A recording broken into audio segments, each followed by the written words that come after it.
À medida que você sobe no escalão da vida, o que você mais precisa é comunicação. O melhor médico que você conhece não é o que sabe mais medicina, é o que se relaciona melhor com os pacientes. O melhor advogado que você conhece não é o que sabe mais leis, é o que se relaciona melhor com os clientes, com os jurados, com os juízes. Na era da agricultura, mandava no mundo quem tinha terra, eram os coronéis e era vitalício. Na era industrial, passou a mandar no mundo quem tinha capital, quem tinha dinheiro, quem era capitalista. Hoje, meus amigos, a moeda mudou e muita gente não se deu conta disso ainda. A moeda hoje chama-se informação. A pessoa é rica ou ela é pobre em informação. Só que informação tem duas características muito interessantes. Primeiro, é um produto altamente perecível. Ninguém está interessado em ler o jornal de ontem. Não é verdade? De ontem já ficou obsoleto. Ou seja, fica obsoleto com uma velocidade muito grande. Segundo, informação só tem validade quando comunicada. Qual o valor de uma moeda de ouro no fundo do Oceano Atlântico, onde ninguém chega lá? Não vale nada. O que adianta você ter informação dentro da sua cabeça, dentro da sua gaveta ou dentro do seu computador?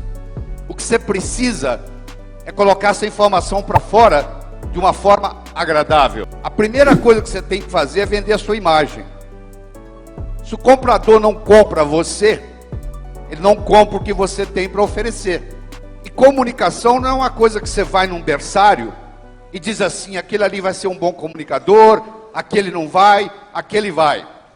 Comunicação é uma coisa que se melhora. No momento que você melhora a sua capacidade de se comunicar, você passa a valer mais no mercado.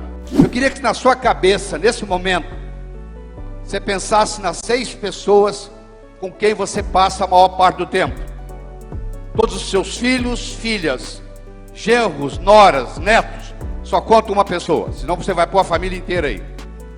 6 pessoas com quem você passa a maior parte do tempo. Eu quero que você faça esse exercício na sua mente. Eu vou lhe fazer uma segunda pergunta. Qual é a sua posição com relação a essas 6 pessoas? Você se considera mais mestre ou mais discípulo? Você se considera mais professor ou mais aluno?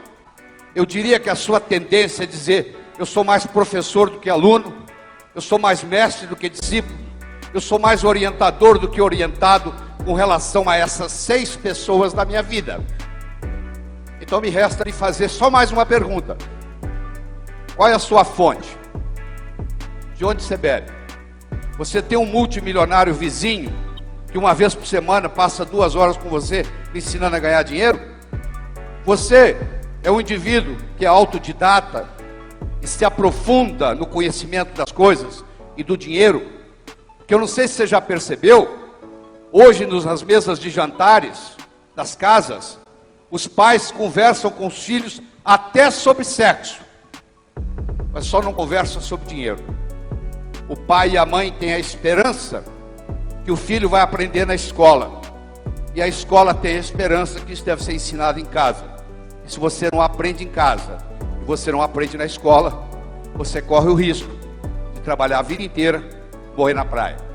Nós somos julgados na vida por 4 coisas. Primeiro, nós somos julgados pelo que nós fazemos. Você pode marcar no relógio, ser apresentado a alguém, nos primeiros 5, 10 minutos, um pergunta para o outro assim, o que você faz na vida, hein? Eu posso ter 2 pedreiros, um ao lado do outro.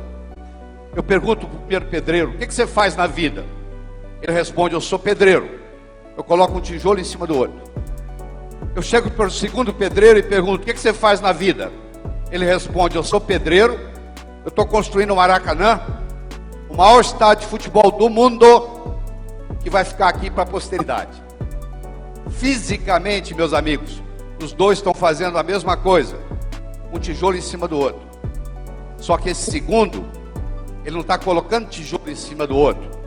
Ele está construindo Maracanã. Esse segundo não é pedreiro há muito tempo. Logo, logo ele é construtor. Então o primeiro desafio que eu tenho para você, quando alguém lhe perguntar o que você faz, você tem que ter um script pronto.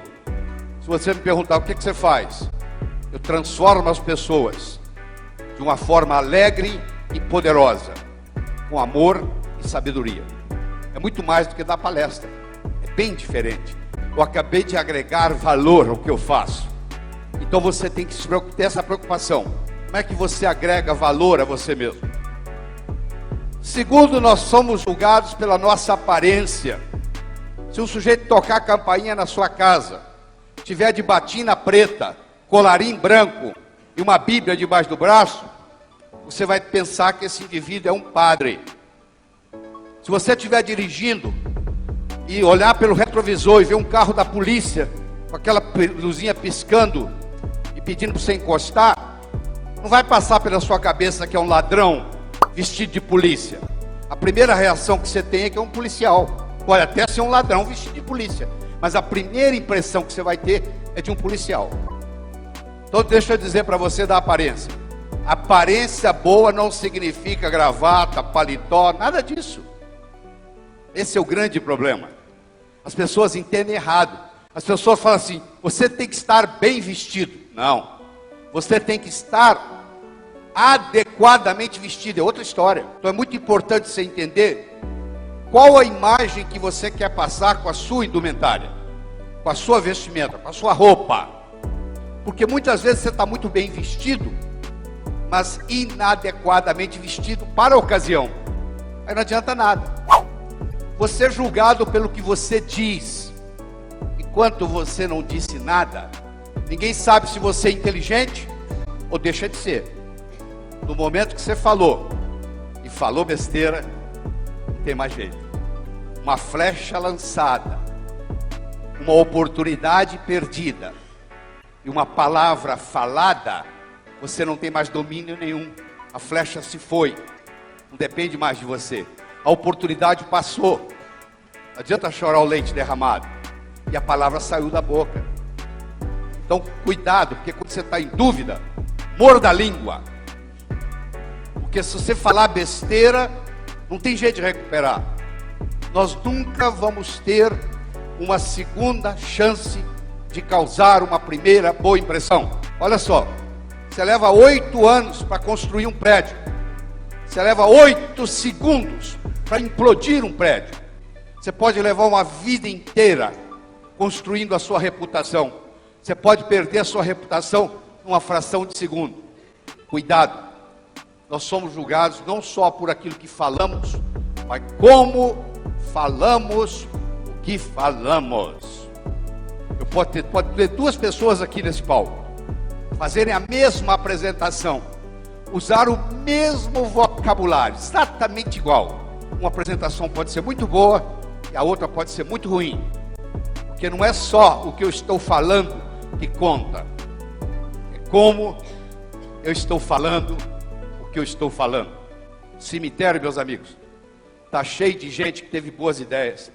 Ter uma boa ideia pode estragar a sua vida. O que conta não é ter boa ideia. O que conta é ter um bom modelo para segurar a ideia. Porque senão fica uma coisa tão esparsa, uma coisa tão espalhada, que não serve para nada. Então eu quero lhe dar um modelo de comunicação, que você vai poder usá-lo para o resto da sua vida. Então o modelo ele tem 3 níveis. O primeiro nível eu chamo de boca-ouvido. O segundo nível eu chamo de cérebro-cérebro. E o terceiro nível eu chamo de coração-coração. Então deixa eu começar com o primeiro nível. Boca-ouvido. Para fazer isso, eu tenho que fazer uma distinção primeiro entre o verbo ouvir e o verbo escutar, que não são sinônimos. Sabia disso? Você ouve com o ouvido, você escuta com o cérebro. A pessoa pode ouvir e não escutar. Você já foi em algum restaurante e veio o garçom e você diz assim: garçom, por favor, uma água mineral com gás. E o garçom traz uma água mineral sem gás. Já aconteceu isso com você? Você pede uma coisa e vem outra? Eu vou lhe ensinar agora, vou lhe explicar o que está acontecendo. A natureza fez uma sacanagem com a gente. Ela colocou o ouvido direito e o ouvido esquerdo na mesma altura. Entra num ouvido e sai no outro. Quando aquele cara chega na cozinha, ele já esqueceu a letra, ele só lembra da música. Entendeu? A letra já se foi, só ficou com a música. Então por isso que ele traz uma água mineral sem gás. Se eu fosse dono do restaurante, isso não ia acontecer no meu restaurante, porque eu ia ensinar para meus garçons o que eu vou mostrar agora.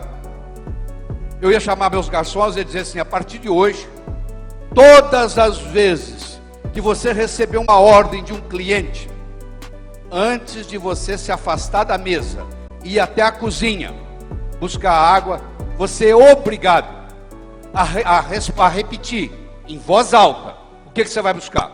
Garçom, por favor, uma água mineral com gás. Pois não, uma água mineral com gás. Sabe o que vai trazer agora? Água mineral com gás. Porque para ele repetir o que eu falei, ele tem que aprofundar no nível de comunicação comigo. No nível 1, você não vende, você está perdendo tempo e dinheiro. No nível 1, você não conquista ninguém, você sai da festa sozinho. No nível 1, você não é promovido. No nível 1, você não ganha dinheiro. E, infelizmente, a maioria opera no nível 1, que é o boca ouvido. Como é que a gente se desloca? Do nível 1, boca ouvido, para o nível 2, cérebro. Então vamos começar com as 3 mais importantes. As pessoas que trabalham com perguntas abertas ganham mais dinheiro na vida do que as pessoas que trabalham com perguntas fechadas. O que é uma pergunta aberta? O que é uma pergunta fechada? Uma pergunta fechada, meus amigos, é aquela que pode ser respondida com sim ou não. Portanto, uma pergunta aberta é aquela que não pode ser respondida com sim ou não. Imagine a seguinte situação: eu sou dono de uma loja, eu vendo móveis, eu vendo mobília, e eu tenho um pequeno showroom. E um cliente entra na minha loja, e eu tenho uma cadeira exposta nesse showroom, e en passant, o cliente faz o seguinte comentário: oh, que cadeira bonita que você tem aqui. E eu faço para ele a seguinte pergunta: se você adquirisse essa cadeira, você ia colocar na sua sala de estar, ou na sua sala de jantar, ou na sua mesa? Olha que interessante. Primeiro eu acabei de fazer uma pergunta aberta. Você não consegue responder essa pergunta com sim ou não. Olha o que acontece. Para você me responder essa pergunta, você tem que imaginar que você adquiriu a cadeira, que ela foi entregue na sua casa, e que você agora está decidindo onde coloca. Com uma pergunta, eu tirei a cadeira daqui, você vê que ela não está aqui mais, ó, sumiu, foi para dentro da sua casa. Com uma pergunta, eu coloquei a cadeira dentro da sua casa. Eu fiz você comprar a cadeira uma vez, na sua mente. Ele teve que se imaginar comprando a cadeira, levando a cadeira para casa e decidindo onde é que ele vai colocar. Vou dar um exemplo. Eu estou negociando com uma pessoa, diretor de recursos humanos, que está pensando em me contratar com a consultoria na empresa. E eu faço para ela a seguinte pergunta: se você me contratasse como consultor, você ia querer relatórios quinzenais ou mensais? Eu acabei de fazer para ela uma pergunta aberta. Ela não pode me responder a pergunta com sim ou não. Olha que interessante. Ela agora tem que imaginar que me contratou e agora vai decidir como é que ela quer o relatório. Pronto, já faturei. Já fiz ela me contratar uma vez. Aí eu vou fazer ela contratar de novo. Aí não vai ter fechamento, é automático. Você vai ter que falar essa pergunta aberta na frente do espelho várias vezes. Isso não é besteira não, isso é importante. Por que você tem que falar várias vezes na frente do espelho? Para ela se tornar espontânea. Agora você está pronto para usar. Segundo, a Elaine está sentada aqui na primeira fila. Eu perguntei o nome da Elaine. Ela falou Elaine. Cada vez que eu falo Elaine, toda a energia da Elaine vibra positivamente a meu favor. Você pode falar o que você quiser no ouvido dela, não existe nenhuma mudança eletroencefalográfica. Se você falar o nome da pessoa, a uma mudança eletroencefalográfica, mesmo ela estando em estado semicomatoso. Nada é mais doce para Elaine escutar do que o seu próprio nome. Sabe o que você vai me dizer? Doutor Laí, o problema é que eu tenho dificuldade em guardar nomes. Eu digo, não é verdade. Você não tem dificuldade de guardar nomes. Você nunca estudou a técnica para guardar nomes que eu vou lhe ensinar agora. 3 etapas, ó. Você quer guardar o nome de alguém? Você usa essas 3 coisas. Primeiro eu tenho que escutar o nome da Elaine. Se a Elaine for apresentada a mim, eu a ela, e daqui 30 segundos alguém me pergunta como é que ela se chama, eu não vou culpar a minha memória. Nem entrou na memória. Por que a memória tem a ver com isso? Não culpe a memória. Entrou num ouvido e saiu no outro. Não passou pela memória.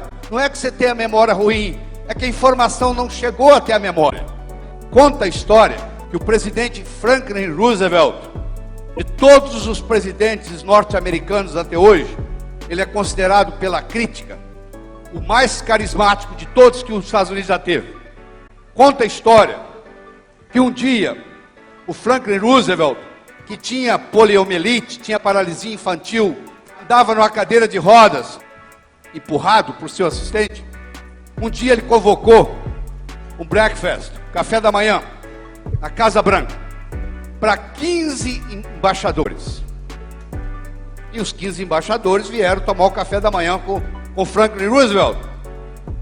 E quando ele entrou na sala, o assistente empurrando ele na cadeira de roda, ele virou para trás e disse assim: eu vou provar para você hoje que quando uma pessoa fala, a outra não presta atenção no que ela está falando. Observe.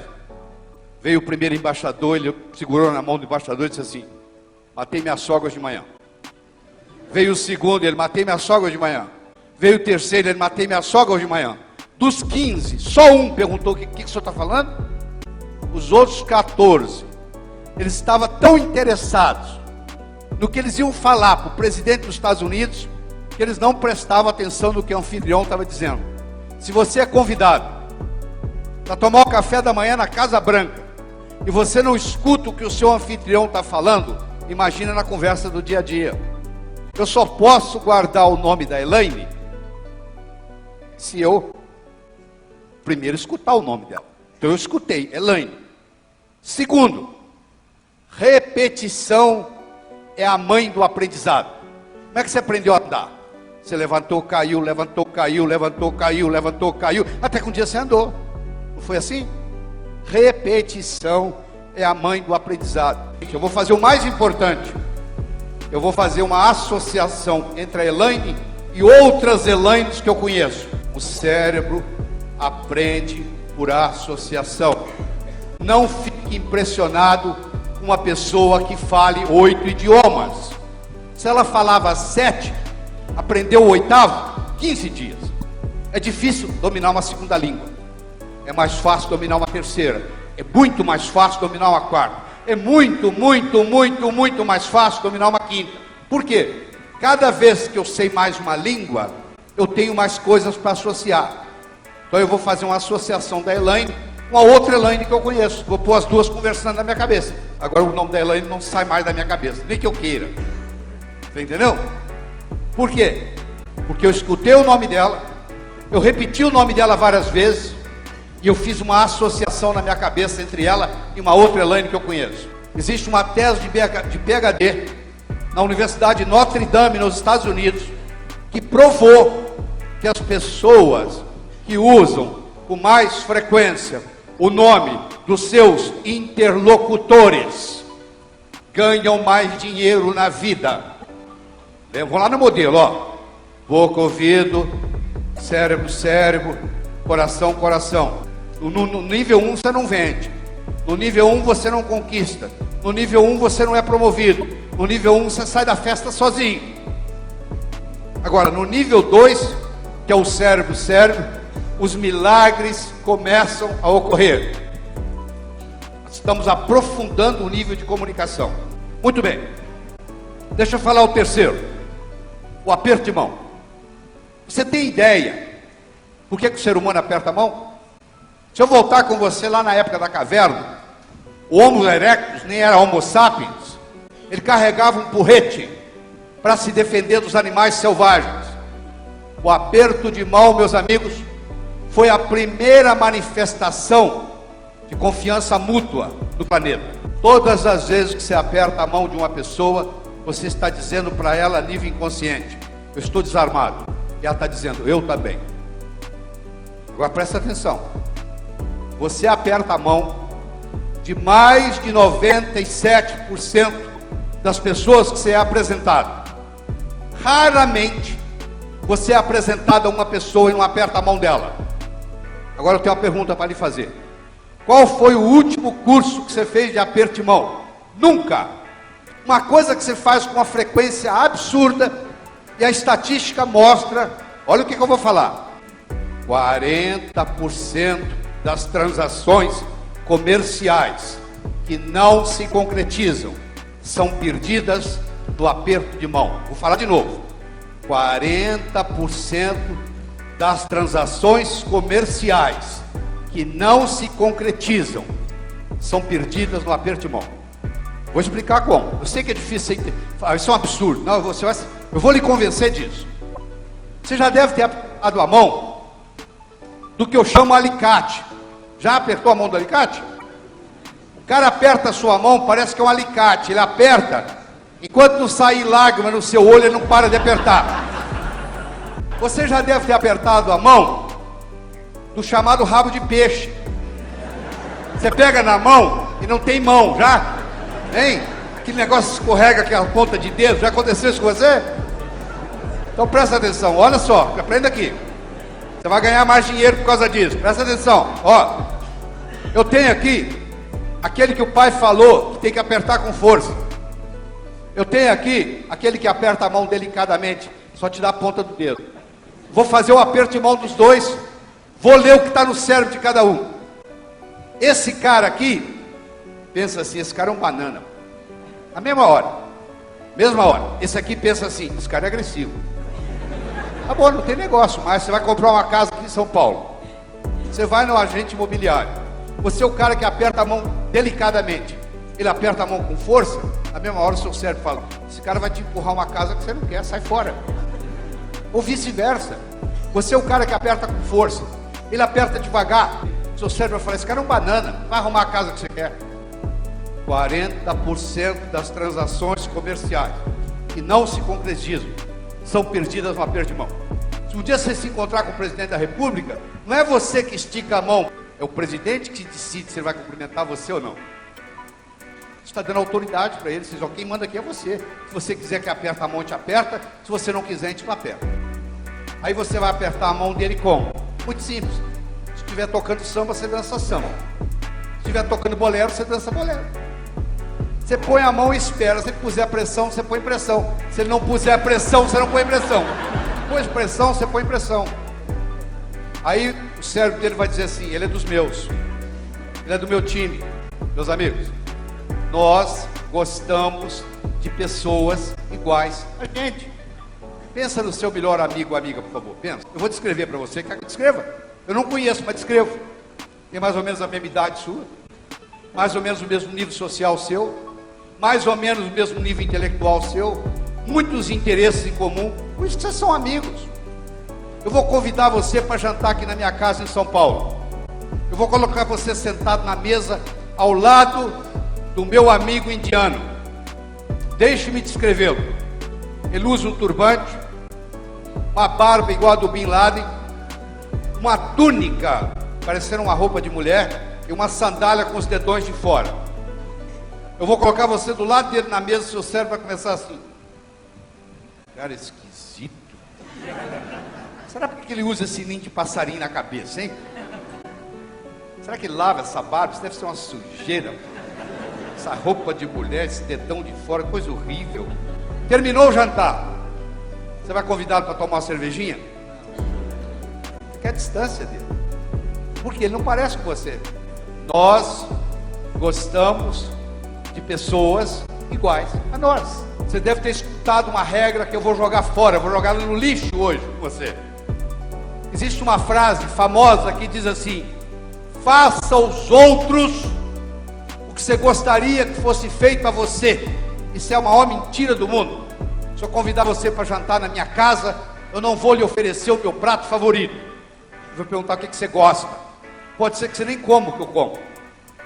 Faça aos outros o que os outros gostariam que fosse feito a eles. Porque o que é remédio para mim pode ser veneno para ele. Vamos no modelo de novo. O modelo é boca, ouvido, cérebro, cérebro, coração, coração. Eu ensinei 3 estratégias para ir do nível 1 para o nível 2. Perguntas abertas, o nome e o aperto de mão. São fundamentais. Escuta o que eu vou falar. Você só chega ao coração das pessoas passando pelo cérebro. Não existe outro caminho. Deixa eu falar mais uma coisa importante. Deixa eu falar do contexto. Esquece a palavra no dicionário. Lembre da imagem que eu vou mostrar aqui. Eu tenho um jacaré que vai brigar com o urso. O jacaré está na beira d'água, o urso está do lado de fora. Vai haver uma briga do jacaré com o urso. Quem vai ganhar? Depende. Se a briga ocorrer dentro d'água, sempre ganha o jacaré. Ele morde o urso, puxa o urso para o fundo e afoga o urso. Se ocorrer fora d'água, sempre ganha o urso. O urso joga o jacaré para cima, ele se espatifa no chão. Então, o resultado de uma briga de um jacaré com um urso não tem nada a ver com a força do jacaré, não tem nada a ver com a força do urso, tem a ver com o contexto. Quero terminar contando uma história, mas eu não conto história só por contar, ela tem uma finalidade, e no momento que eu contar, ela não é minha mais, ela é sua. Diz que uma vez, no inferno, Lúcifer estava muito preocupado, porque o número de pecadores chegando ao inferno estava diminuindo. Você acredita nisso? Lá também tem recessão. Estavam passando por um período de recessão. E o diabo, muito inteligente, reuniu a diretoria do inferno para discutir uma estratégia de marketing para fazer o pessoal na terra pecar mais, para chegar mais gente lá. Eles começaram a discutir e logo um capeta-chefe levanta a mão e fala assim: eu tenho uma ideia. Qual é a ideia? Pergunta o diabo. A ideia é o seguinte: nós temos que fazer o ser humano gastar mais. Para gastar mais, vai ter que ganhar mais. Para ganhar mais, ele vai ter que trabalhar mais. Ele vai trabalhar, ganhar, gastar, trabalhar, ganhar, gastar, trabalhar, ganhar, gastar, trabalhar, ganhar, gastar. A vida vai passar, ele não vai ter tempo para evoluir, vai terminar aqui. Muito bem, disse o diabo. Boa ideia, mas eu quero escutar outras. Aí um outro capeta-chefe levanta a mão. Eu acho que a gente deve fazer o seguinte: vamos acabar com o amor próprio do ser humano. Ele não vai gostar mais de si mesmo. Ele só vai gostar do outro. Ele só vai se preocupar com o outro. Ele só vai fofocar da vida do outro. Ele não vai se preocupar com ele mesmo. Não vai evoluir, vai terminar aqui. Muito bem, disse o diabo. Estou gostando, mas eu quero mais, quero escutar mais. Aí disse que um capetinho estagiário, sabe como é que é estagiário? Quer dar opinião, né? O estagiário levantou a mão. Disse que o diabo olhou para ele com a cara feia e perguntou: o que você quer? Eu quero dar a minha opinião. Qual é a sua opinião? Por que a gente não faz o ser humano pensar que ele vai viver para sempre? E que isso tem a ver com vir para o inferno? Perguntou o diabo. Ele vai pensar que vai viver para sempre? Ele vai deixar o importante para amanhã, para amanhã, para amanhã. A vida vai passar, ele não vai fazer nada, vai terminar aqui. Diz que o rosto do diabo se iluminou e falou: isso nós vamos fazer. Sabe o que o diabo fez com a permissão de Deus? Colocou na mente de cada um de nós a semente da eternidade. Você pensa que o seu primo vai morrer antes de você, que o seu vizinho vai morrer antes de você, que o seu ex-chefe vai morrer antes de você, mas você não.